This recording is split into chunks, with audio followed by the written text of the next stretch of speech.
Tonight on KQED Newsroom, with the primary election over, a busy summer of campaigning lies ahead as candidates for governor, Congress, and the state legislature battle it out for November. We'll get key takeaways from the Republican National Committee's Shawn, plus analysis from our California politics and government team. Also, the Wall Street Journal investigative reporter who broke the Theranos story talks about his new book, Bad Blood, detailing how the $9 billion company deceived Silicon Valley and the rest of the country. Hello and welcome to KQED Newsroom. I'm Thuy Vu. We begin with politics. Tuesday's primary results have set the stage for some big races in November. Wealthy GOP businessman John Cox finished second behind Gavin Newsom in the governor's race. Democrats are sharpening their focus on 7 key congressional seats in California that are crucial to winning control of the House this year. In 2 of those races, GOP incumbents are retiring, giving Democrats hope they could flip those seats in the general election. But the GOP is fielding candidates they think will motivate the base to turn out in November. Joining me now for a perspective is Republican National Committeeman Shawn. He joins us via Skype from Orange County. Mr. Steele, nice to have you with us. Free, it's great to be here. Thank you. Well, let's begin with the governor's race. John Cox. It's John Cox against Gavin Newsom, but Cox only has about 1/10 of the campaign money that Newsom has. So what does John Cox need to do to prevail in November? Well, first of all, Cox came from way behind. Frankly, none of us in the party thought either Republican would have a chance to get up there, and they came in the top 4, 2 of the top 4. The big oddity was Ragosa. We thought it was going to be Democrats all the way. Cox is really holding the message. He's put something together that makes a lot of sense to Democrats as well, and decline the states. And he's talking about the hollowing out of the middle class. That is the war against the middle class. To win, there's a lot of vulnerabilities. Newsom certainly didn't have a majority of Democrats behind him. So he comes out with that. He's also a San Francisco Democrat. Now, in San Francisco, that's a great thing. Outside of San Francisco, not so great, because most folks understand that San Francisco's turned into kind of a trash town. High disease rate, high alcohol. We got tent cities. It's really dysfunctional. You need a hazmat suit in certain parts of town. That's no exaggeration. That's according to the Chronicle. But we've heard this message before, though, right, Mr. Steele? I mean, let's look back at 2014, for example. Republican Neel Kashkari challenged Governor Jerry Brown. He also blamed the so-called California mess on Governor Brown. It didn't work. Kashkari lost. What do you think will be different this time if that's the message that John Cox is sending? Good point. Kashkari is no longer in California. He was kind of a come from behind. We never heard of him before or since. He was actually appointed by Obama to another job to the Federal Reserve. Jerry Brown, it did get worse. It got a lot worse. Millions have left California in the last 20 years, 4 million to be exact, but it's really accelerated in the last 2 years, particularly. More people are leaving California than coming to California, and these are mostly breadwinners, middle-class folks. Now, John Cox is going to have to get some serious money together. Luckily, he's a wealthy developer, and so he's got a reported wealth of $200 million. So he certainly is going to be there with his own money. Republican Governors Association would love nothing better to give Gavin Newsom a hard time, because Gavin's not running for governor. We know that. He's running for president. Automatically, when you're governor of California, you're always considered presidential material. Even Jerry Brown thought so. Well, he has said on this program that he is not running for president, but as you know, we can't predict the future. Well, let me ask you about John Cox again. He rose in, since we're speaking of presidents, President Trump endorsed him during the election. We saw John Cox rise in the poll shortly after that. Will the Republican National Committee ask President Trump to come to California to campaign on behalf of John Cox in the governor's race and in other races around the state? Probably Trump would be best served in Orange County. Trump, had he had the time, he would have campaigned in Orange County and probably carried it nicely. But Trump made an intelligent decision during the presidential campaign. You campaign where the votes are most likely to get the Electoral College. So he is popular in Orange County. It's turned around in the last year. He's been an effective president. Even Democrats have to admit it's the best unemployment ratio in 2 generations. African Americans have never been so fully employed since they started measuring the metric.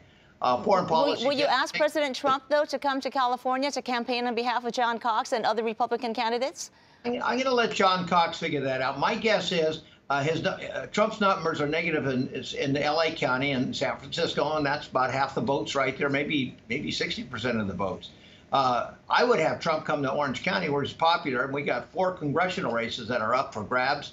and I think it would help us. But well, Cox, I tell you, maybe Trump will do fundraisers for him, and okay. He certainly would pack the House. Well, let's talk about the congressional races since you brought those up. What are your biggest takeaways there, especially in the 7 GOP-held seats that Democrats are hoping to flip in November?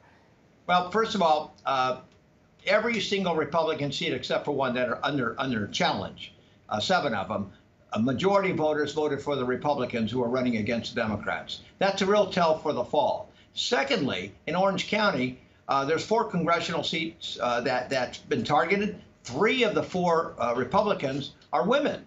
All 4 of the Democrats are men. So it's a big change. So I think the party has been really smart in that.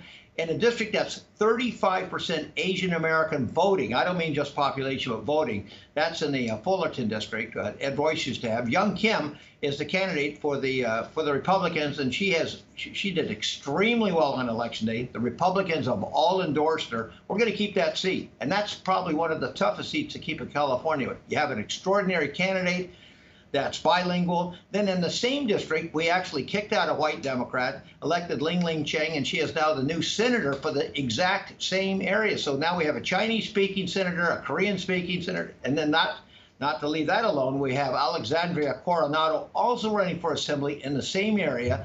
She's Spanish-speaking, PhD. She'll do well with the Spanish committee. But all the Democrats are white. But how much can you rely on Asian American voters, right? Because, those that do identify with the party, they still identify as Democrats over Republicans 2-1. And you also have a situation now where the GOP is really the third party in California, behind Democrats and those who refuse to state a party affiliation. What kinds of challenges do those pose for you? Okay, good challenges, and that's actually quite accurate in Los Angeles County. Orange County, the majority of voters are, in fact, Republican. The minority are Democrats. I should say plurality, 40% Republican, 30% Democrat. Most Asian Americans are either Republicans or decline the states.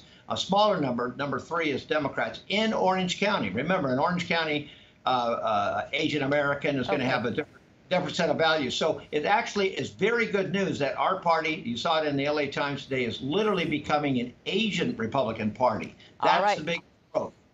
All right, we will leave it there. Shawn Steele, you certainly have a lot on your mind. Thank you for joining us. Shawn Steele, Republican National Committeeman for California.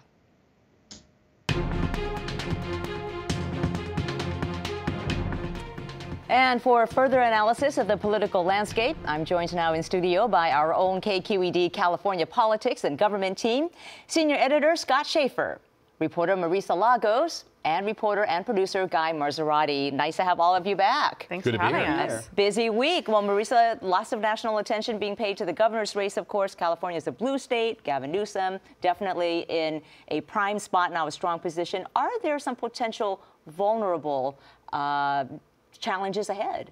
I mean, you would be silly in any race like this to take anything for granted. John Cox, the Republican, did get through. It is seeming like he's consolidating a lot of support on the right. He did get the president's endorsement a couple weeks before the primary. He wants to make this not about Trump, which I'm sure Newsom would love to keep talking about. He wants to talk about the affordability crisis, the housing crisis. The message from Republicans is that California is doing well economically, but there's a lot of people who have been left behind, and that Democrats broke it, and that they think they can fix it better. So I think that this will be an interesting race. The numbers are not in John Cox's favor. Republicans have less voters on their rolls now than independents in California. But I think it'll be a race, and I think it'll be interesting to vet Cox because he's very unknown, and we don't know a lot about him. What if the economy tanks for some reason over the summer? It could. Generally it takes a while for people to feel that, and things are going so well right now in California and the country. But, one big question, I think, is the power of the gas tax repeal. We saw one state senator, Josh Newman down in Orange County, recalled by his constituents on Tuesday by a pretty big margin, and that's going to be a big message that the Republicans are going to have and John Cox will have between now and November. Yeah, and the Republicans are celebrating because now they no longer have a Democratic supermajority in the state legislature for this year. Yeah, exactly. And so they like the power of that message. Whether that'll translate to a governor's race is a very different question. You might be for the gas tax repeal and still vote for Gavin Newsom. So Gavin Newsom promises to be, if elected, promises to be one of the most progressive governors we've seen in quite a while. Could that be a liability, though, given that in some other local races, district attorney and judges races, for example, we saw progressives not doing that well? Yeah, you know, I think the thing about Gavin Newsom is he tapped into some really grassroots issues that where there's a lot of passion, like whether it's marijuana legalization, gay marriage, gun control, and I think he benefited from that. You know, the enthusiasm level for Gavin Newsom, going back, you know, for the last several years on different issues, he's been very adept at getting out in front of issues. Yeah, I mean, I think there are some pitfalls for him around single payer. People want to know, how are you going to pay for this? Is it going to be with tax increases? But I think those, like district attorney races you mentioned, are a very different calculation. Gavin Newsom, yes, he's running as a progressive, but he also has the support of a lot of establishment in the business community. You know, as a San Francisco mayor, he was pretty moderate. He overcame big budget deficits. I think he's kind of trying to walk that line, saying he's going to keep the fiscal responsibility of Brown, or, you know, his predecessor, but also try to be ambitious and really look towards more progressive solutions for the problems facing California. Yeah, and I looked at Cox to really try to focus in on issues where maybe he thinks Gavin Newsom has gone too far left. And I think single payer is an example of that. You look at polls, if folks are told that single payer will come with a tax increase, they're less likely to support it. And then, of course, the gas tax, that's going to be on the ballot likely in November. If Cox can kind of find those sweet spots to say with moderate voters who maybe support Jerry Brown, but are a little tentative about those kind of tax issues, maybe that's where he can find some holes with Newsom. But if turnout is high for Democrats in November, I think that all becomes a moot point. And money's an issue. I mean, are Republicans going to want, when they are battling for control of the House, looking at so many national fights, do they want to spend money on what is really an uphill battle? Not an impossible one, but an uphill battle. Now, and the GOP is already planning to blame Democrats, and by extension Gavin Newsom, for the decline of the middle class. How will that likely play out among voters?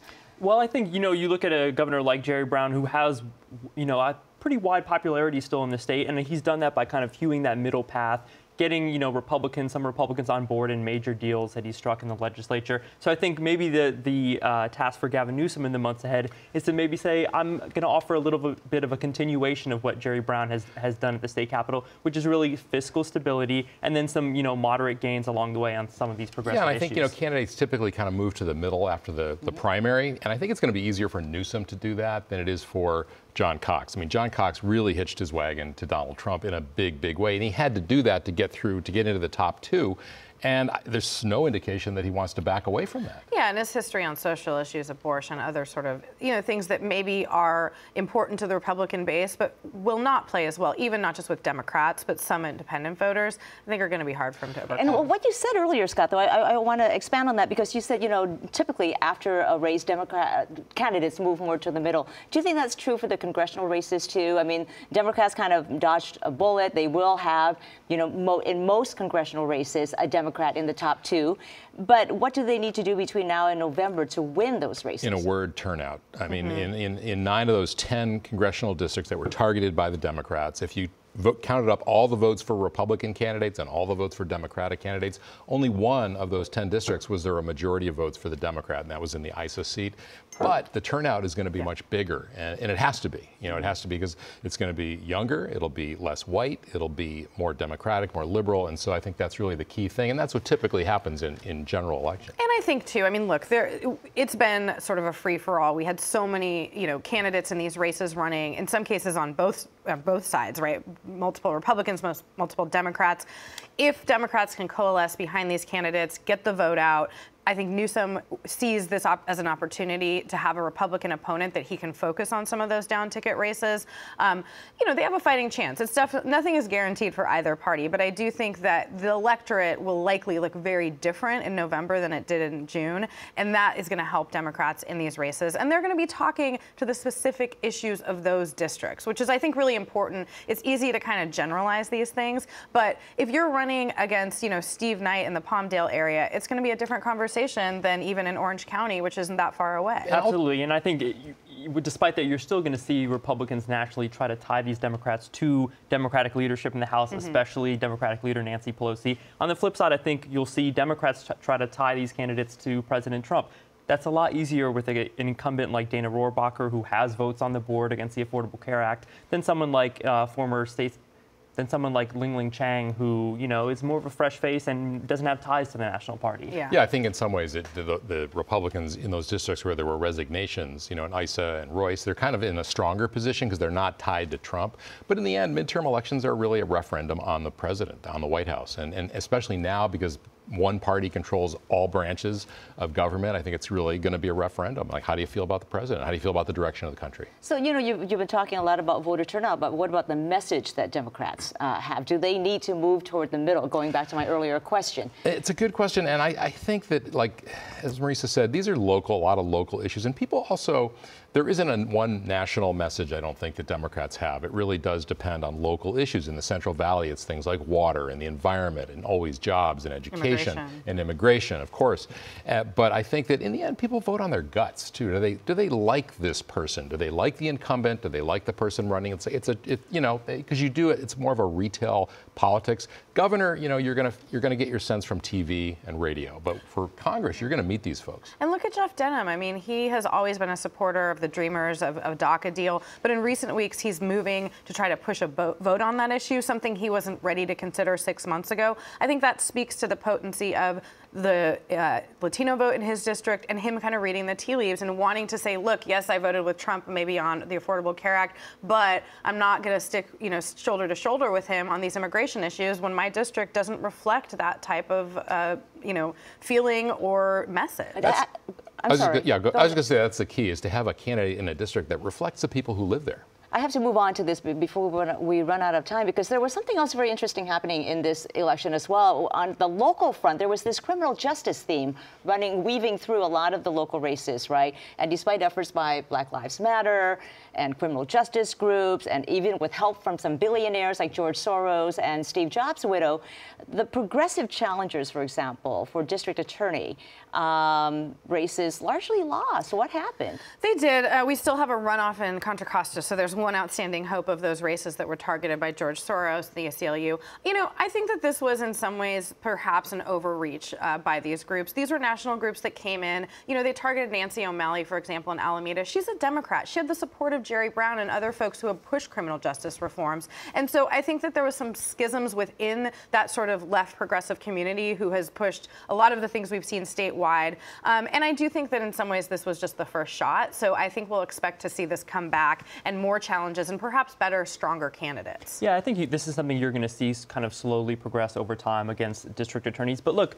DAs can punch back, and we saw that with Nancy O'Malley in the closing weeks of this campaign. She was constantly in front of voters, getting on TV. She, you know, ran a lot of advertisements on TV. It's a little different than in judicial races where maybe some judges are hesitant to kind of be overtly political. That's not the case with district attorneys. I would say in general it's good that the sort of the impact of district attorneys was elevated, because most people don't know even that a DA is elected, much less what they do. They have a lot of power, and it's worth, even if these candidates lose, it's worth having a conversation with the voters about what kind of values do you want in your DA. And speaking of you know, elections of people that maybe the public doesn't always realize are elected, the case in Santa Clara County of Judge Aaron Persky. He was recalled. It was a case watched nationally very closely, and he was recalled over what maybe many people thought was a lenient sentencing of a Stanford student convicted of attempted rape. So, Scott, what does this mean for judicial independence? You know, I don't think it means a lot. This was one particular case that had a lot of passion. There were some people against Judge Persky who felt very strongly. This was in a Me Too moment. I don't think we're necessarily going to see like all kinds of judges being swept out of office. We saw 4 in San Francisco who were targeted by public defenders, and all 4 got reelected, reconfirmed. Strongly, yeah. Yeah, so. And I mean, I think that the Persky thing, in addition to the Me Too movement, was this confluence also with Black Lives Matter. There was concern over that sentence and whether it had to do with Brock Turner's race and affluence, privilege. And so I think that, you know, again, yes, it is something we should be talking about in terms of should judges even be elected, but I think I'm not ready to agree with a lot of the critics of this, that this is going to suddenly change the game entirely. And I think the political reality for both these judicial and district attorney races, it's a lot easier to get an incumbent out of office when you're going after them over one, you know, perceived egregious decision in the case of Judge Persky than it is to make this argument about an overarching need to focus on, you know, racial disparities in prosecution. That was, I think, was really what the district attorney races were about. All right, Marisa, really quickly, San Francisco mayor's race. It is a hair between Mark Leno, former state senator, Board of Supervisors President London Breed. We have this unusual ranked choice voting system. We're getting results every day at 4 o'clock.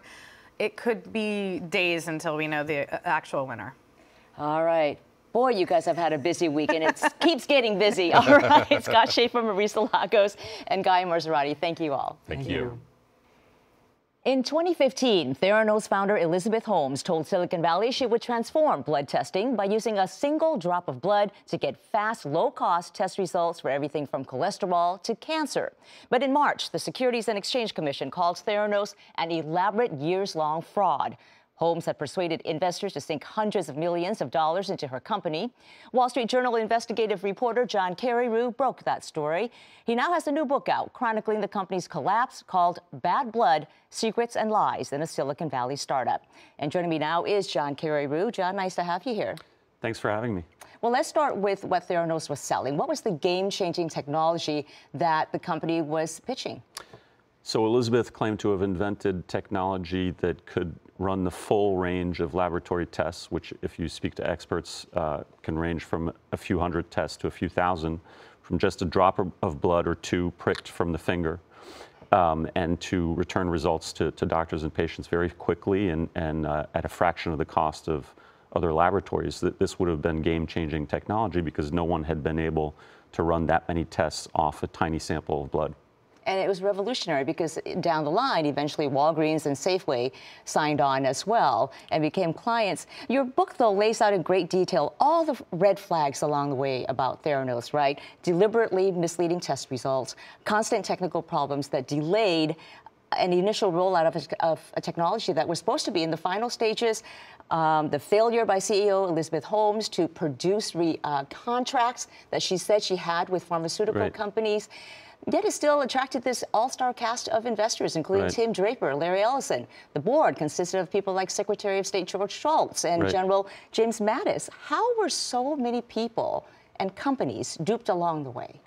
Well, what Elizabeth was really adept at it was winning the support of someone older, experienced, who had a great reputation, and then leveraging that association to get her own credibility. And the first person she did that with was her Stanford engineering professor, Channing Robertson. Then a few years into the life of Theranos, she met Don Lucas, the venture capitalist who groomed Larry Ellison and helped him bring Oracle Corporation public in the mid-'80s. And then in 2011, she met George Shultz, the famous former Secretary of State, who crafted the Reagan administration's foreign policy and who many still credit with winning the Cold War. And what many people don't know about George Shultz is that he's passionate about science. His house is right off the Stanford campus. And when he met Elizabeth, he was wowed with her claims about what her technology could do and quickly agreed to join her board and then introduced her to his buddies at the Hoover Institution, which is a think tank housed on the Stanford campus. And that's how she came to meet the likes of Henry Kissinger and Sam Nunn and Bill Frist, Bill Perry, et cetera. And they soon joined the board, too. And was timing also a factor in all this? Because right around 2010, we see Facebook rising. We see Twitter being very popular. Investors were basically looking for the next unicorn startup, and there's Theranos. Right. And, you know, money was gushing into the Valley because, in large part, we'd had the Great Recession in 2008, 2009. And the Federal Reserve had lowered interest rates, and so traditional investments like bonds no longer returned good money, and so investors went looking for higher returns elsewhere. Silicon Valley became the gold rush. The Valley became the gold rush, and one of the companies that seemed so promising was Theranos. And in late 2013, early 2014, the company achieved a valuation of more than $9 billion. And Elizabeth Holmes had managed to keep half of the equity, so she was worth almost $5 billion.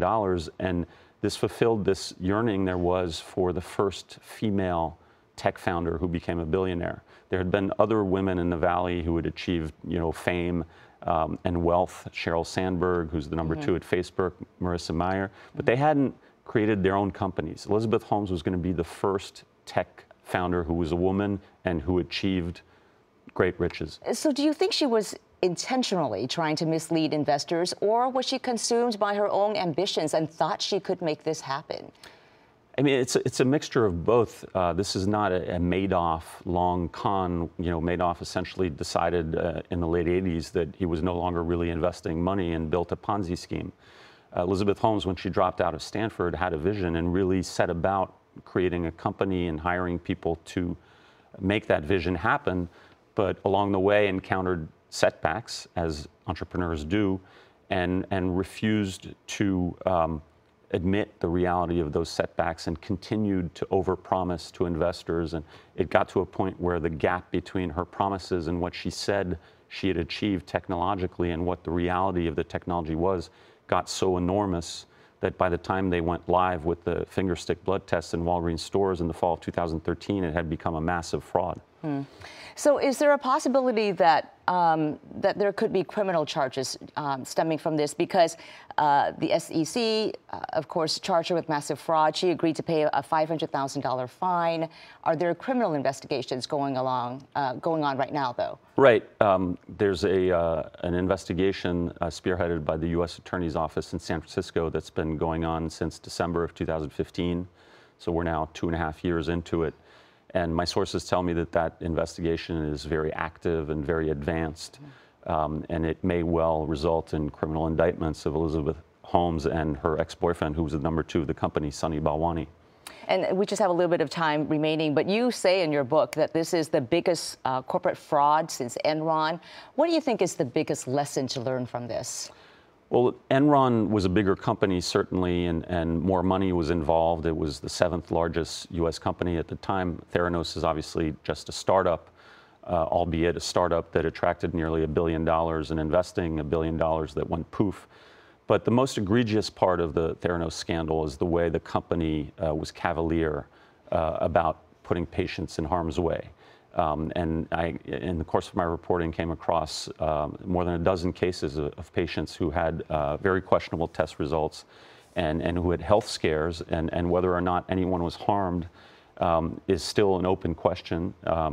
And I think the big lesson is that you can't employ the Silicon Valley vaporware, fake it till you make it playbook in the realm of medicine. When you're there are lives at stake. There are lives at stake. Yeah. All right, John Carreyrou, author of Bad Blood, thank you for being here. Thanks for having me. And that will do it for us. As always, you can find more of our coverage at kqed.org/newsroom. I'm Thuy Vu. Thank you for joining us.